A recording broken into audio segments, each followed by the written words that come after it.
what a privilege to welcome the leaders of California's great cities to San Francisco. This is the first Big City Mayors Summit, and there's no better place to host it than in a city that is on the forefront of innovation. As you're here in San Francisco today, you are experiencing a city on the rise. Violent crime has fallen to levels not seen since the 1950s. Tent encampments are at record lows, and for the first time in years, San Franciscans believe our city is heading in the right direction. With the support of local law enforcement, community leaders, and the appropriate federal law enforcement partners, we're achieving that goal without compromising our values or our laws. And today, I signed an executive directive that lays out clear, decisive actions to support immigrant communities and ensure the city remains prepared for possible federal action.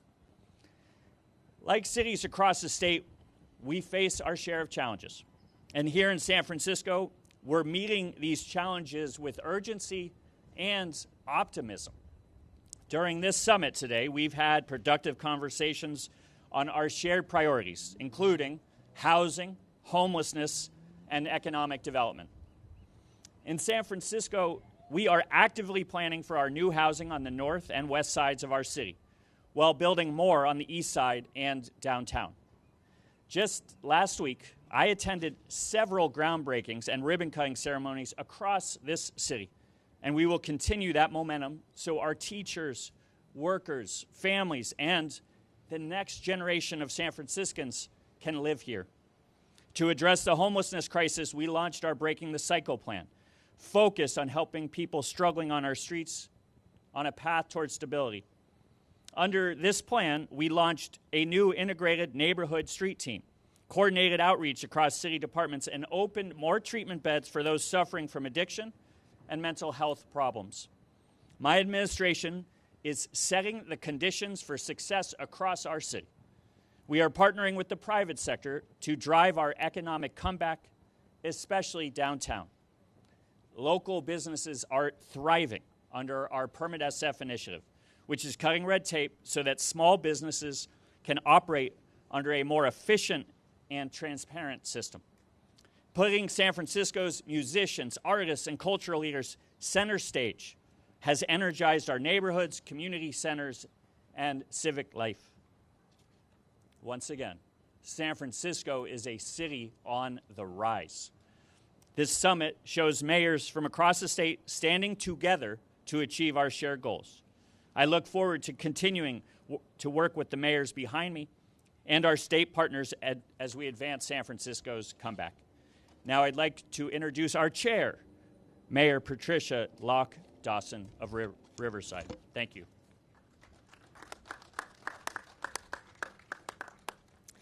Thank you, Mayor Lurie. Well, good afternoon, everyone. As Mayor Lurie said, I am Patricia Locke Dawson, Mayor of the fine city of Riverside, and also I have the honor of being the chairperson for this year's California Big City Mayors Coalition. So today, my fellow mayors around me from California's largest cities convened here in San Francisco for the inaugural C13 Summit. I'd like to extend my sincere thanks to Accelerator for America for helping make this convening possible. And also to Mayor Lurie and his staff for hosting us in this beautiful city. And you do have a beautiful city. Thank you, Mayor.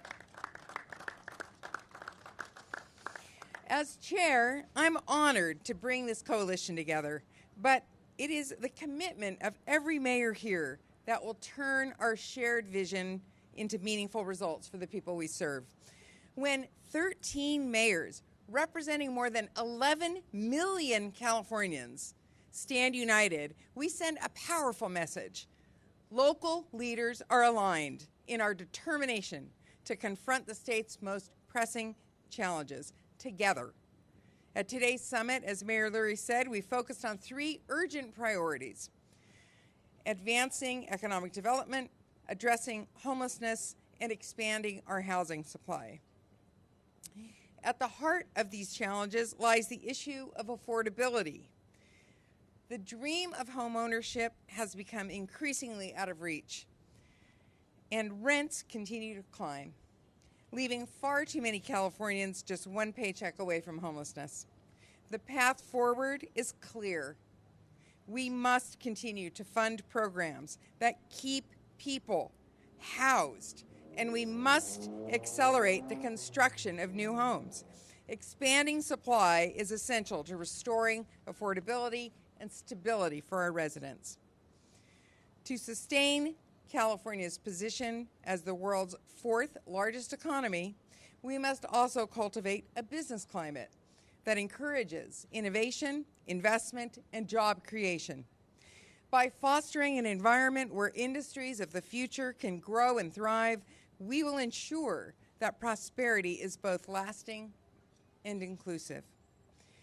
As mayors, we don't have the luxury of waiting for solutions to emerge. Our responsibility is to lead with urgency, take action, and deliver measurable progress that improves people's lives. In Riverside, we currently have more than 6,000 housing units in the development pipeline, and this last year achieved functional zero for youth homelessness, meaning our city has the capacity to meet the housing needs of every young person aged 18 to 24. We are also transforming our local economy to meet the demands of the future. Over the past 18 months, Riverside has welcomed 6 green technology manufacturers, their headquarters, international. We've opened 6 green businesses who are producing the next generation of clean transportation and innovation. Every mayor standing with me today is working tirelessly to strengthen their communities. Yet our discussions today make clear there is still much more to do. To achieve that progress that Californians deserve, we will need continued partnership and support from the state of California. And this afternoon, you will hear directly from my fellow mayors about the work underway in their cities and the opportunities ahead when we act with unity and purpose. And now, I'm honored to introduce my colleague and friend, the mayor of the great city of Los Angeles, Karen Bass. Thank you. Good afternoon. I want to thank you to our leader, Mayor Locke Dawson, for that introduction, and I want to thank Mayor Lori for hosting us here in the beautiful city of San Francisco. I'm honored to be joined by so many of my fellow big city mayors in advocating for solutions to one of the most pressing issues that all of us face, and that's homelessness. With the state's support, we have each of us, have made significant progress in addressing homelessness. In Los Angeles, including 2 consecutive years in a row for the first time, we have decreased the number of people on our streets experiencing homelessness. We have added more permanent housing, and placements are at an all-time high to go from interim to permanent housing, and we must continue this urgency. We have been able to do this with assistance from the state with HAP funding, Homelessness Housing Assistance and Prevention Program. This has been critical, that support in terms of supporting this progress. However, this year we faced a challenge. This funding was cut in half. The state has been a consistent, invaluable partner, and we need our partnership with the state to continue its commitment in helping us confront this humanitarian crisis and bring people inside. What is most important for each and every one of us is not to have to face fighting for this funding year after year. Given the uncertainty that we all face, given the national situation, this is the time for California to make a consistent, long-term commitment to make the Homeless Housing Assistance and Prevention Program permanent. We cannot afford anything but progress in confronting this issue, and without this funding, lives are at risk. What I would like to do now is to introduce Mayor Todd Gloria from the wonderful city of San Diego, who has also made very significant progress in reducing homelessness in California and in his city. Thank you, Mayor Bass. I appreciate those kind words. And thank you, Mayor Lurie, for welcoming us to your beautiful city. It truly does look amazing here. You're doing a fantastic job. I'm pleased to follow our leader, Mayor Patricia Locke Dawson from the great city of Riverside. I appreciate you bringing us all together today here in Daniel's great city. We have had a very productive session today, planning for the year ahead, focused on 3 key priorities of reducing homelessness, building more housing, and creating safe and affordable communities on behalf of all the people that we serve. Together, this group of mayors have over the years turned our collaboration into action. And we've delivered real wins for the people of this state and for our cities, and turned the resources we were able to get in Sacramento into real action and change in the cities that we are proud to represent. As Mayor Bass was just mentioning, nothing has been more important to the success of that we've had in our respective cities in the Homelessness Housing Assistance Prevention Program, otherwise known as HAP. Now, I know in government we have a lot of acronyms, and it's probably easy to kind of glaze over on them. But let me just tell you, HAP has been a game changer when it comes to our efforts to reduce homelessness and bring people off the streets and into housing. Absolute game changer. This has allowed us to make critical investments that has been needed to get San Diegans in my city off the streets and into housing, and I'm here to tell you that it is working. In San Diego, homelessness has been reduced by 14% since last year. In my downtown core of San Diego, we've gone from more than 2,000 encampments to fewer than 800 over the last 2 years. This is the change that we're able to bring by working locally with state support, and we must keep it going. Since I've taken office, we've been able to more than double our shelter capacity in the city of San Diego, offering everything from our traditional shelters to innovative new safe parking lots, as well as safe sleeping sites. And as the mayor mentioned before, as Washington, D.C. takes steps back from engaging and supporting cities and states, it is more critical than ever that our partners in Sacramento keep stepping forward. We have to double down when it comes to HAP, not scale it back. And we want to make sure that we're continuing to make the progress that we're seeing. In order to do that, this program must be made permanent and a permanent part of our California state budget. That would give us stable funding. That will give us clear accountability, and will help us to deliver results faster to the people of California. So let's keep doing the work that the data absolutely shows is making a difference in turning the tide on this scourge of homelessness that we experience in this state.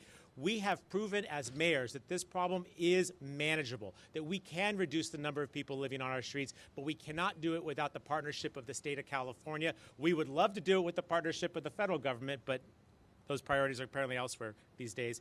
The point is this: big city mayors know how to get the job done. Standing together, demanding results, and delivering for the people of this state is what we do. And by spending the day together today, we have a strategy, I think, going forward to make sure that we get more results for our cities in 2026. With that, it's my pleasure to introduce our mayor in Sacramento, my former colleague in the legislature, Mayor Kevin McCarty. Thank you, Mayor Gloria, for doing such a fine job at America's finest city. Is that what you're known as? Okay. And thank you, Mayor Lurie, for welcoming us here to San Francisco. You truly are a city on the rise. I can attest that. As well as Mayor Locke Dawson for leading us in their Big City Mayors Coalition of 13 mayors. As you said, 11 million people live in our cities. More than 1 in 4 Californians live in our jurisdiction. So California's issues are really our issues, and we are leading firsthand. I'm proud to be one of the relatively new mayors. As part of this coalition, I'll announce the next mayor shortly after, represent the capital city of Sacramento. We are also a city on the rise, doing big things. Just broke ground on a new big league soccer stadium, looking to have a Major League Baseball team there forever with expansion down the horizon. So we are a city on the rise. We're addressing issues of the day like housing and homelessness. And I'm pleased to say that I served in the legislature for 10 years. I just got to the City Hall 10 months ago. So I was there when we announced this once in a, frankly, a generation investment in resources for cities to address homelessness. And it was a new issue. It was a new issue for cities up and down the state of California.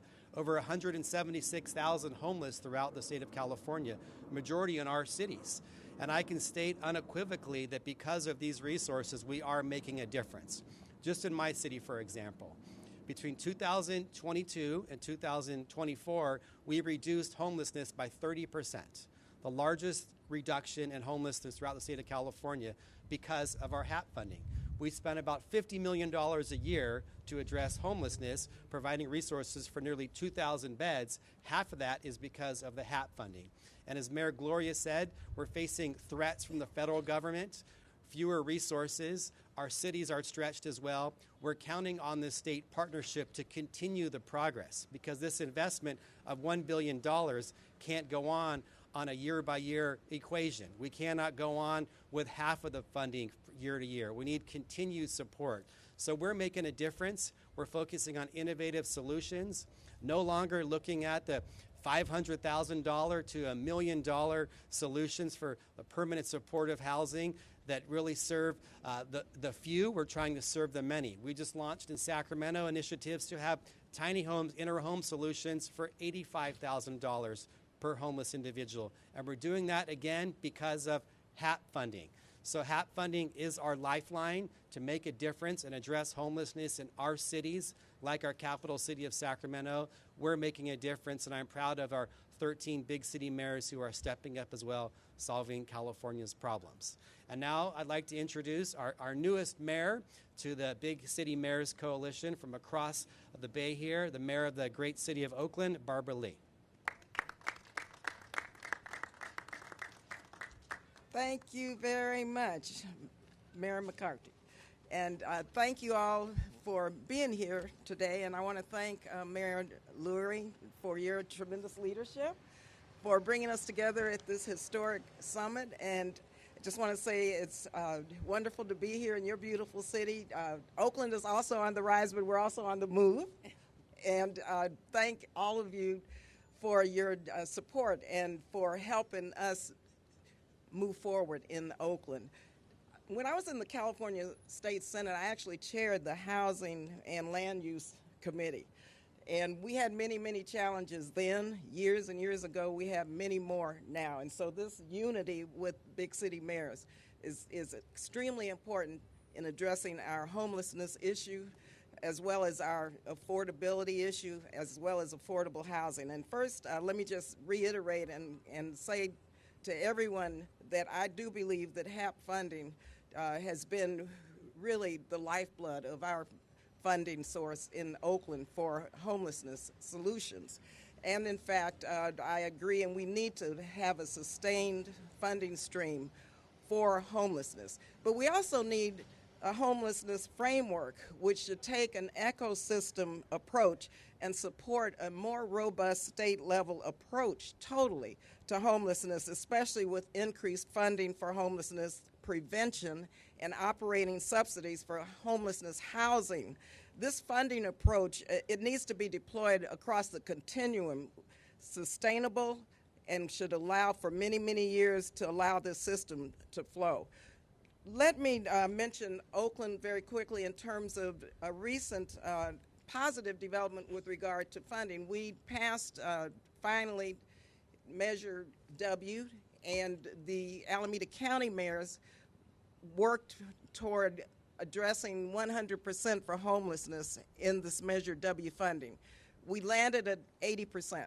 And that gives us a real opportunity now to coordinate services again across every department with the state of California, and this 80% funding will bring in millions of dollars to go directly toward homelessness solutions.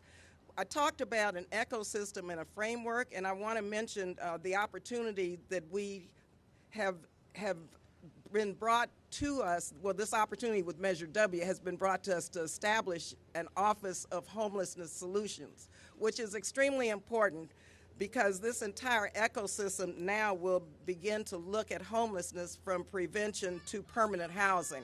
And this includes, and I'd just like to mention the 5 points and the 5 strategies that we're embarking upon. One is preventing homelessness, which means it has to be targeted. Secondly, we're connecting and accessing services, outreach. Thirdly, diversion in terms of stabilizing income and housing. And I mentioned earlier that one of the best predictors of a successful homelessness initiative is a job and economic assistance and income. Also, interim shelter transitional shelter, extremely important as you build out this strategy, as we build it out in Oakland. And finally, of course, building affordable permanent housing.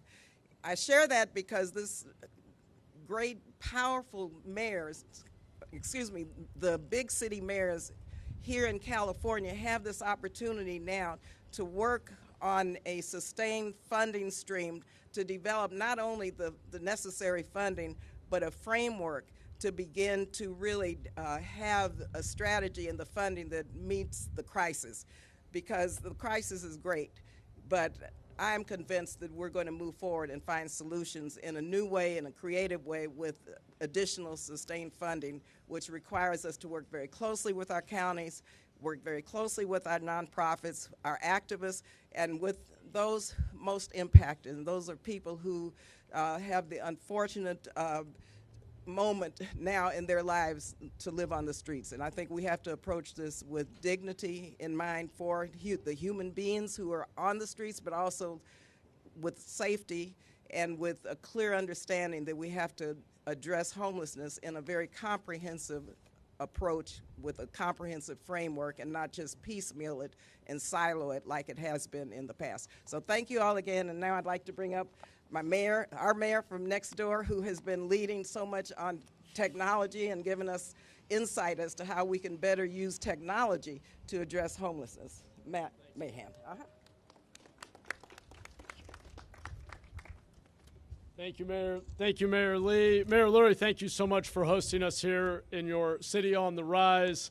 Mayor Locke Dawson, thank you for chairing Big City Mayors and convening today's very productive summit. Believe it or not, today felt for me like a walk through the grocery store. You see, every Sunday I take my kids to the grocery store and we're stopped on every aisle and asked by residents very practical questions. Why are our freeway on-ramps littered with trash? How do we help the person yelling at the sky and wandering into traffic?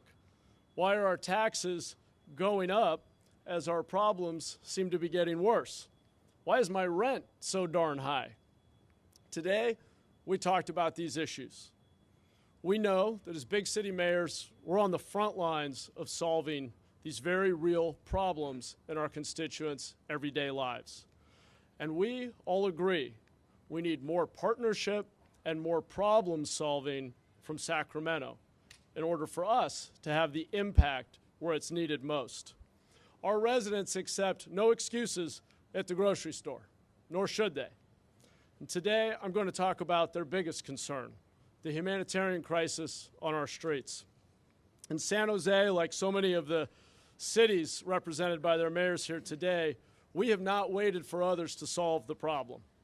We've invested in quick-build housing solutions at a fraction of the cost and a fraction of the time to get our homeless neighbors into more dignified living arrangements. In fact, this year we are opening over 1,000 individual private interim housing units for our unsheltered neighbors, and in fact, over the last 4 years have reduced unsheltered homelessness by nearly 1/3 with support from the state in the form of HAP funding. But we can't solve this crisis alone. Earlier this month, San Jose came to an agreement with our county, Santa Clara County, that I believe can serve as a model for ensuring that every locality does their part in the effort to end homelessness. Our county agreed to expand inpatient treatment beds, provide on-site medical and behavioral health services in our city-run shelter and interim housing communities, and increase the number of placements they provide each month in the countywide permanent supportive housing system. We're starting to agree on the different roles we each play when it comes to ending homelessness. Our county is responsible for the services that get people back to self-sufficiency, and our city is responsible for providing a safe, dignified place for them to receive those services. We've done it in our corner of the state, but we can't continue to work in silos. We're making progress in San Jose, but we would be making much more progress statewide if we were working in greater partnership with our counties, our smaller cities, and especially with Sacramento. We need counties and smaller cities to step up, and the state needs to incentivize their engagement, if not require it. In short, we need a fair share framework from the state for ending unsheltered homelessness that holds everyone accountable. That's what today was about, reconnecting and rethinking what we need as the leaders of California's 13 largest cities, representing more than 11 million residents who we listen to every single day. And we have to because they literally stop us at the grocery store. On a city-to-city level, we've seen the power of partnerships. We organized to help pass Prop 1. We organized to help reform conservatorship. And while we did not get what we asked for this year, we have had immense success in the past when we come together and ask for the support we need to address our biggest crisis, unsheltered homelessness. And we have asks of these gubernatorial candidates. We're aligned on one very important goal this year, the restoration of HAP dollars so that we can continue to move people indoors and restore our public spaces to community use. We aren't stopping there, but that is a line in the sand. I can tell you I will not support a gubernatorial candidate who does not support our most vulnerable residents by committing to HAP funding on an ongoing basis. And I know I am not alone. Together, we'll also be working to remove barriers to building housing, creating opportunities for economic development and investment in our cities, and I certainly won't give up on a statewide fair share framework that defines roles and responsibilities for every city and every county and holds us all accountable. I'd advise those who are looking to lead our state to listen to the people leading our cities. We know what our residents need, and we are not afraid to advocate for it. Muy rápido en español para our noticias en español. Como alcaldes de las ciudades más grandes en California, estamos en la primera línea de los mayores desafíos y oportunidades de nuestro estado. Para acabar con la falta de vivienda, hacer que nuestras ciudades sean más seguros y reducir el costo de vida de las familias californianas, necesitamos una colaboración más fuerte con Sacramento. Nosotros seguiremos luchando para la financiación constante de HAP, por la exigencia de que los condados apoyan los esfuerzos de las ciudades para reducir la falta de vivienda y por la reducción de las barreras a la construcción de viviendas y el desarrollo económico en nuestras ciudades. Gracias a todos mis socios aquí, and now it is my great pleasure to introduce one of my favorite mayors, the common sense, pragmatic, hands-on mayor of Fresno, Jerry Dyer. Thank you, Matt. I appreciate it very, very much, and it is good to be here today. Standing with all of my colleagues, and I want to say thank you to Mayor Patricia Locke Dawson for her leadership, bringing forth the C13 Summit. And I also want to say thank you to Mayor Lurie. I spent 40 years in the Fresno Police Department, the last 18 years as police chief, and I want to tell you something, Mayor. I have never felt safer walking through a city in my life than I have in San Francisco. And it is an honor to be able to stand in front of this beautiful, beautiful city hall. It's no question we are in a housing crisis in America, housing crisis in the state of California, and I know that to be true in my city in Fresno. And mayors across the state of California have been thrust into the situation of what are we going to do as mayors to provide additional housing in our cities. We don't necessarily build the housing, but we're very effective in making sure we have policies that support housing. We subsidize housing. We do everything we can to increase housing within our cities. And I believe we're making great strides throughout the state of California in increasing housing production in terms of affordability. But we are trying to dig our way out of decades of neglect. And we have certainly have a housing deficit in the state of California. I can say that to be true in Fresno. When I first became the mayor 5 years ago, The year before, we had produced less than 100 affordable housing units in our city. That we took a number of steps to increase housing in our city. I can tell you this year we're building 800 affordable housing units. In 2026, we're on pace to deliver an additional 1,600 affordable housing units. But I stand here today to say this, that affordable housing is not limited to just people with low-income households. It also impacts the missing middle-income families, people that used to be able to afford to buy a home who can no longer afford to buy a home.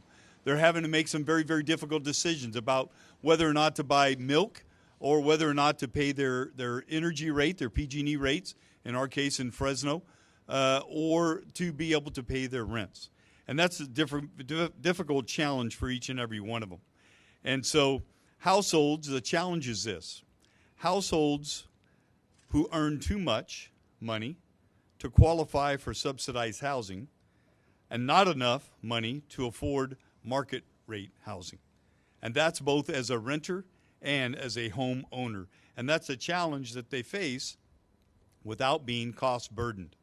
And so it is important that we increase housing in each and every one of our cities, the housing supply.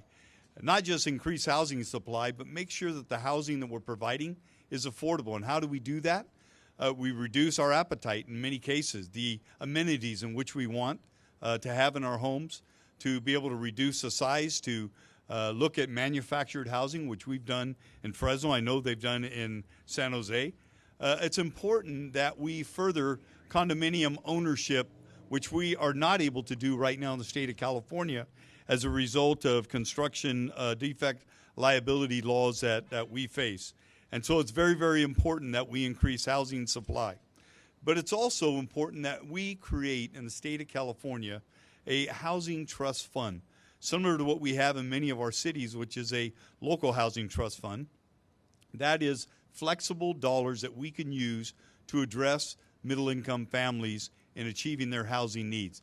That's those individuals that earn between 80 and 120% of the area median income.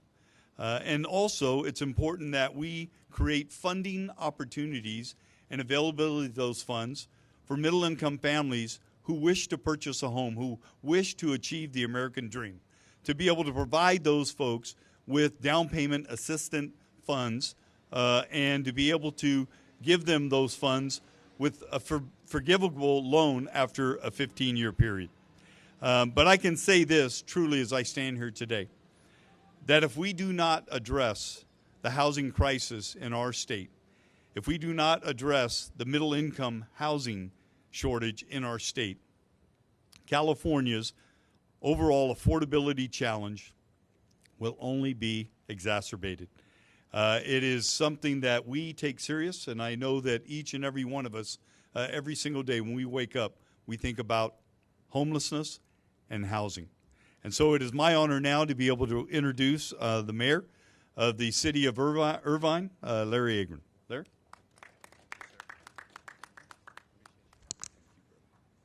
Thank you, Mayor Dyer. Thank you to all my colleagues. I think they have made the case one after the other for continuing support from Sacramento so that the successful efforts that have been undertaken can go forward, so that in our big cities as well as our smaller cities, we can actually meet the challenge of affordable housing and meet the challenge of homelessness. I just want to say, because many of you may not be familiar with the city of Irvine, and we're the smallest among the big 13 cities here in California, but at 330,000 people, we're bigger than Cincinnati, bigger than Pittsburgh, bigger than many, many cities.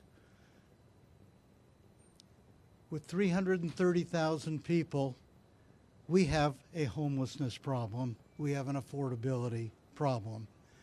And I want to kind of bring this home to everybody by pointing out, in anticipation of this homelessness crisis, the affordability crisis. We have over the years been building affordable housing. We have over 5,000 permanent affordable housing units in the city of Irvine. We are adding hundreds and hundreds of units. We expect to double the number of affordable housing units, shelter for people who desperately need it, from 5,000 to 10,000 over the next 5 years. But we can't do that without all kinds of partnerships and with the partnership of the state as well. And let me just close by personalizing this a little bit. We have set up milestones in our city to make progress in this regard. We have identified that in our school district, one of our 4 school districts, but the main one, the Irvine Unified School District, there are 88 school children who live in a totally unstable and unacceptable housing situation, or are in fact homeless, who live in our parks, in cars, even though they're in a wealthy community. We have set a milestone, a near-term milestone, to provide what we call instant affordability, to see to it that each and every one of those identified homeless school children will have a home to go to after school every day, and we will meet that goal by this spring. This is the kind of personalization of this terrible tragedy that we need to meet and overcome. And let's do it starting now with these wonderful mayors taking the lead. Thank you. And now, Rex Richardson from Long Beach. All right. Thank you. I know you've been out here a long time. So first of all, Mayor Lurie, your city is beautiful. I love the coastline, and your city is thriving. Let's hear it from Mayor Lurie. San Francisco is certainly thriving. That's right. Well, good afternoon, everyone. My name is Rex Richardson. I'm mayor of the city of Long Beach, the 7th largest city in the state of California, home to the Port of Long Beach, where combined with our sister port in Los Angeles, 43% of all trade in the United States comes through our combined seaports. We are a good working town, a working people's town. We are a union town in the city of Long Beach.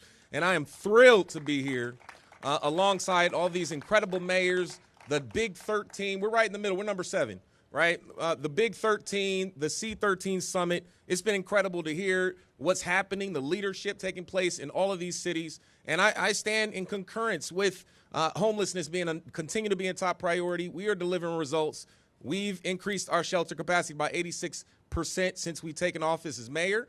And overall, unsheltered homeless has gone down 2 years consecutively, an overall 17% reduction in unsheltered homelessness in our city, and we're continuing to place a focus on housing. But as we're in this summit, you know, we want to make sure that people know that we want California to continue to pursue its dream. It's not just about families surviving. We want our families thriving. We want to continue to make sure young people can achieve their highest and best potential in our state and do all of the incredible things. And so as mayor, I want to share how we are standing together to advance an opportunity agenda for our economy here in the state of California. We know that California is the 4th largest economy in our state, but that is driven by the cities. These cities are home to the population centers and the economic centers. And unless our cities thrive, our state will not continue to thrive. In Long Beach, we are focused on growth. Our initiative, Grow Long Beach, we've experienced an incredible renaissance in our city.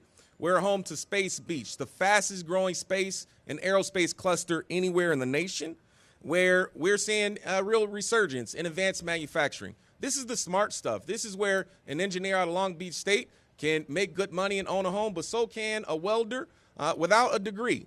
with a certification at Long Beach City College can make $45 an hour and be able to also own a home in the city of Long Beach.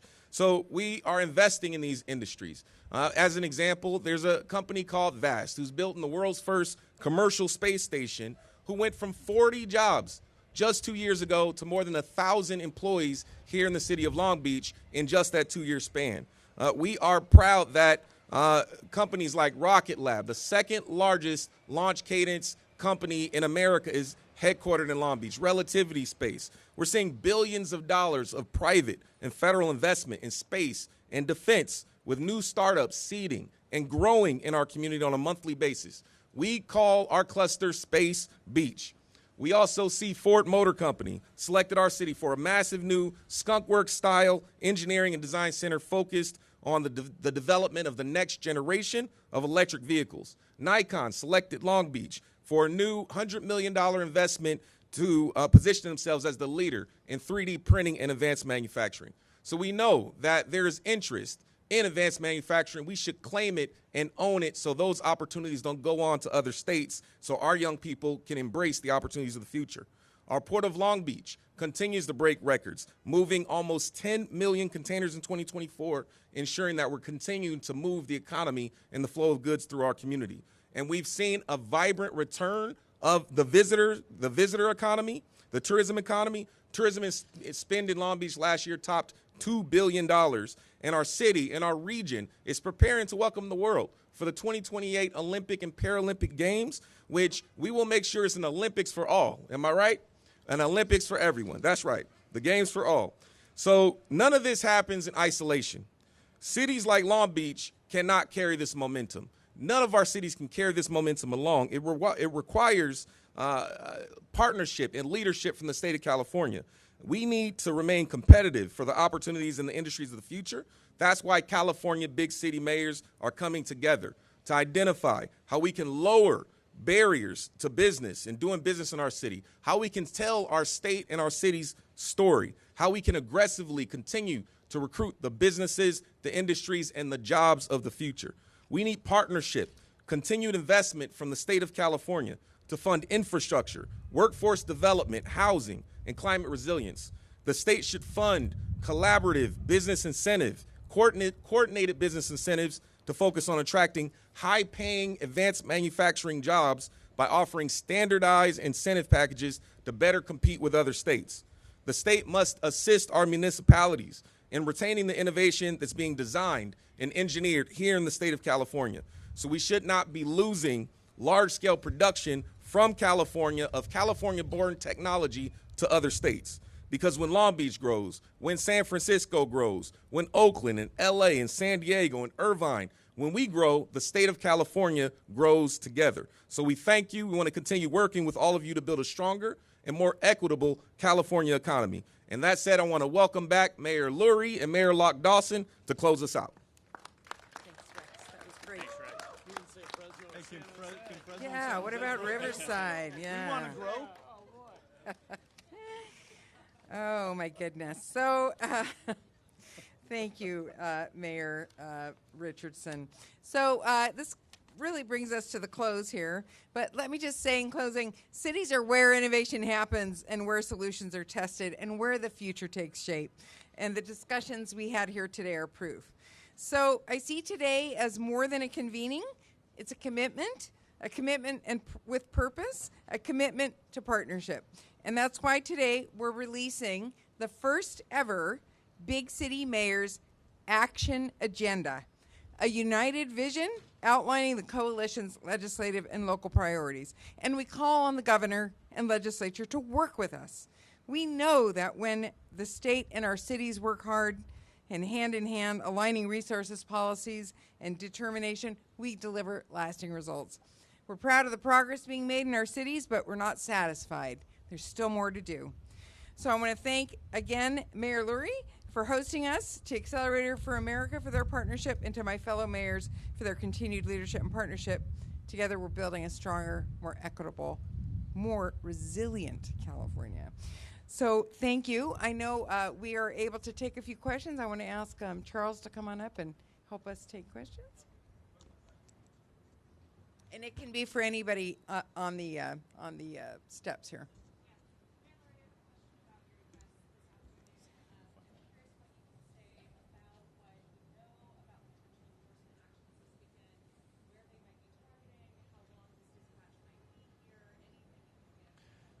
Yeah, we have no specifics.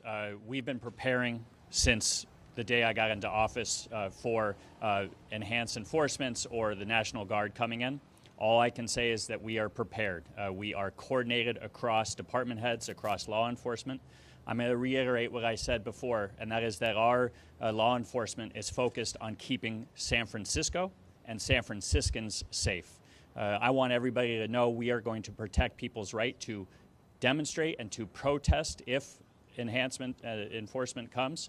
We're going to protect people's First Amendment rights, but we're going to protect their First Amendment rights to protest peacefully. I want to make that clear. I want everybody in San Francisco to know that I have their back. We have to have our communities back, and the way we do that is to protest, demonstrate peacefully. And so I'm going to continue to reiterate that every single day. And the last thing I will say, we got this. San Francisco has been through tough times before. We are a city on the rise. I have this community's back, and we can handle whatever comes our way.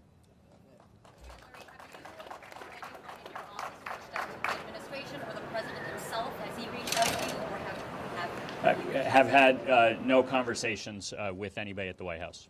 What would you say to the president? I know you've been avoiding saying his name, but what would you say to the president directly if he said January? I would say to anybody that I talk to, I would say this is a city on the rise.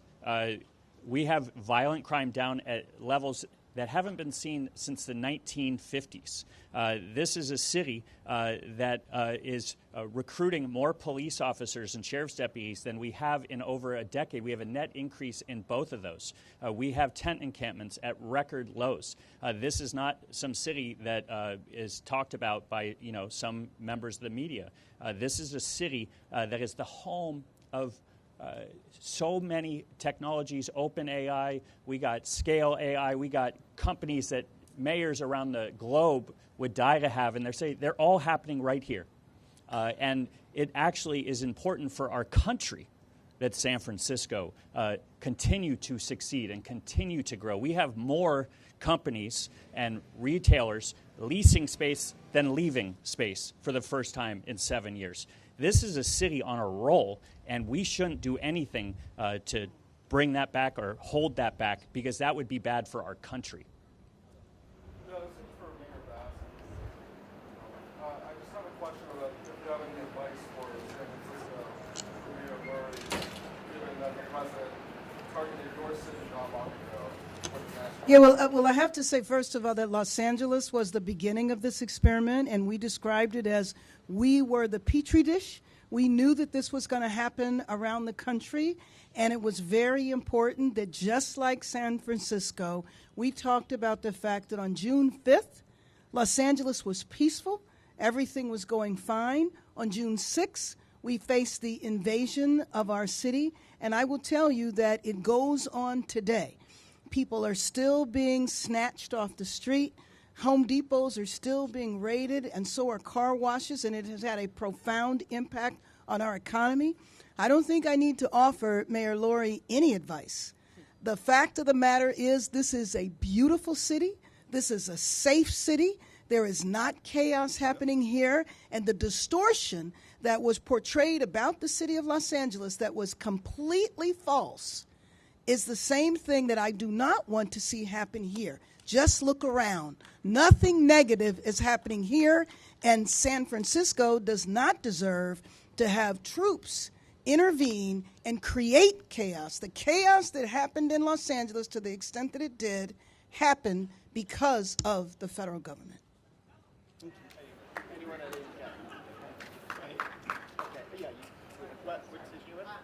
Dyer, can I ask you a question? Fresno has a crime rate that is above the national average. Has there been talk from the White House to send troops to Fresno? And as a police chief, how would you respond to that? Well, I'll answer the first part of that question. We have certainly had our difficult times historically with crime. But I can tell you that crime right now, at least violent crime, is at a 50-year low. Back in 2020 and 2021, we had 74 murders in our city. Today we have 16. Back in 2020, we had 732 shootings in our city. As of today, we have 129. So we've made significant progress, just like every mayor here in this city. And in Fresno, we too are on the rise. There has not been any discussion of federal troops that are coming into Fresno, to my knowledge. But I would say, just like every mayor here, we got this. Local law enforcement has this. And I've said for many, many years that I could bring crime down significantly, much more than it is today. But the question is how you reduce crime in your city. And it's important that you reduce crime while you increase trust. And it's incumbent upon local law enforcement to increase that trust, not the military forces. I've also said for many years that in law enforcement, it is so important that we not be seen as an occupying force in neighborhoods, that we not militarize our police departments. Because when you do that, you lose the support and the trust of your community. We have come a long way in local government. We cannot afford to go back. Thank you very much. Thank you. Thank you. Yeah, picture.